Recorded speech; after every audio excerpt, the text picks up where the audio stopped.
يضمني. اعلان بالفور 1917 یہودی آباد ہونے شروع ہو گئے، اور اصل میں اسی کے لیے خلافت کو منسوخ کرایا گیا. سلطان عبد الحمید، اگرچہ یہ ترکی خلافت جو ہے مرد بیمار کمزور، پھر بھی وہ مسلمانوں والا جذبہ اتنا تھا، انہیں بڑی سے بڑی رشوت پیش کی گئی تھی. ظاہر بات ہے یہودیوں سے بڑھ کر رشوت دینے والا کون ہو سکتا، جن کے ہاں ایسے بینکر ہوں جو 40 بلین ڈالر کا ایک چیک لکھ سکیں. پھر یہ کہ ان پر سیاسی دباؤ بہت ڈالا گیا. انہوں نے جب تک خلافت عثمانیہ برقرار رہی یہودیوں کو فلسطین میں آباد ہونے کی اجازت نہیں دی، کہ جو معاہدہ کیا تھا حضرت عمر نے رضی اللہ تعالی عنہ، خلیفہ ثانی نے، خلیفہ راشد نے، ہم اس کے پابند ہیں اور ہم یہاں یہودیوں کو آباد ہونے کی اجازت نہیں دیں. لہذا انہوں نے اس خلافت ہی کا بستر طے کرایا، اس لیے کہ نہ رہے بانس نہ بجے بانسری، نہ مسلمانوں کی وحدت ملی کی کوئی علامت دنیا میں باقی رہے، اور نہ مسلمان کسی مسئلے پر جمع ہو کر کوئی موقف اختیار کر سکے. اعلان بالفور کے نتیجے میں آباد کاری شروع ہوئی. 1948 میں اسرائیل قائم ہو گیا، معجزہ ہو گیا. 1967 میں اس کی توسیع ہو گئی. اس میں ایک بات اور بھی عرض کر دوں، یہ سارا کس طور سے ہوا ہے کام؟ آپ نے زائنزم کا نام تو سنا ہے، صہیونی تحریک. خود اس کا جو بابا آدم تھا، آرڈر آف الومیناٹی، 1776 یکم مئی یہ نظام قائم کیا وائساپ نے، اور اس نظام کے تحت فری میسنری اور lodges of the great Orient قائم کیے گئے. یہ سارا ہتھ کنڈا وہ ابلیسی نظام، اس کی تفصیل ایک کینیڈین آتھر نے لکھی ہے کتاب میں، پاونز ان دی گیم. یہ سارا دھندا ایک شیطانی چکر ہے، ابلیسی چال ہے، اور اس کے ذریعے سے اسرائیل قائم ہوا اور اس کی توسیع بھی ہوئی 1967 میں. اب یہاں تک پہنچنے کے بعد ان کے پیش نظر بقیہ دنیا کی تسخیر اور اسے فتح کرنے کا معاملہ ہے، اور سب سے بڑھ کر اسلام کی بیخکنی اور اس کا راستہ روکنا یہ ان کے پیش نظر ہے. یریدون لیطفئوا نور اللہ بافواہہم. صورت اس وقت کیا ہے؟ یورپ اور امریکہ سے آپ مشرق کی طرف آئیے، پہلے عالم عرب ہے، عرب مسلم ورلڈ. مجھے یہ کہتے ہوئے سخت دکھ ہو رہا ہے، پورا عالم عرب وہ فتح کر چکے. وہ عرب ممالک کے جو اسرائیل کے ساتھ کسی میز پر بیٹھ کر گفتگو کرنے کو تیار نہیں تھے، آپ دیکھ رہے ہیں کہ لائن لگ گئی.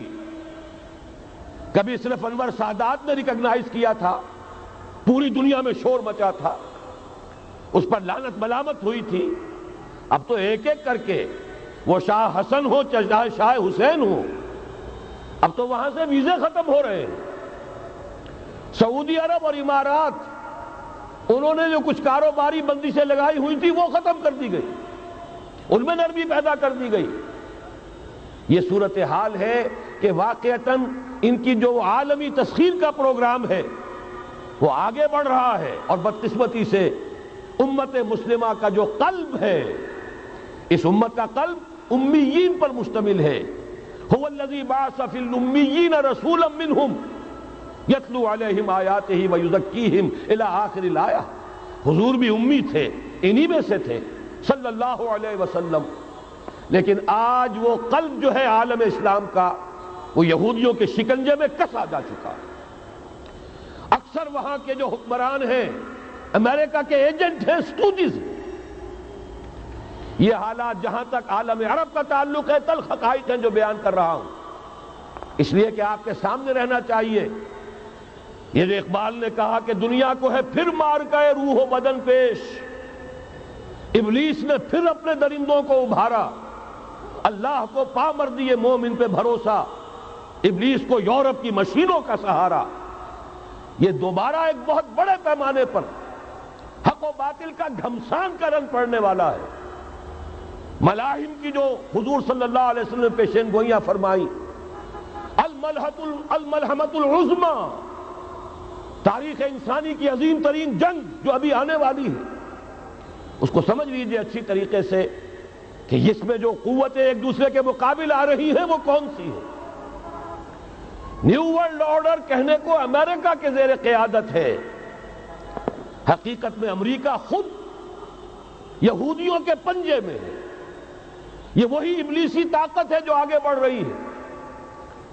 عالم عرب کو فتح کرنے کے بعد اب ان کے پاس اگلا عالم اسلام کا حصہ ہے، غیر عرب مسلم ورلڈ۔ ایران ہے، اس کے شمال مشرق میں ترکستان ہے، روسی اور چینی، مشرق میں افغانستان ہے، پاکستان ہے۔ یہ ایک بہت بڑا سالڈ بلاک ہے۔ اس کے بعد اگرچہ ہندوستان آتا ہے، بھارت، ظاہر بات ہے کہ وہاں مسلمان اقلیت میں ہے سوائے کشمیر کے، لیکن یہ نوٹ کیجئے کہ وہاں بھی کم سے کم 15-18 کروڑ مسلمان موجود ہیں۔ آج بھی دنیا کا سب سے بڑا ملک جس میں مسلمانوں کی تعداد اور جن کی نفری سب سے بڑھ کر ہے وہ بھارت ہے۔ اس کے بعد پھر انڈونیشیا، ملائیشیا ہے، اس سے آگے ہے پھر فار ایسٹ، ابھی انہیں فتح کرنا ہے۔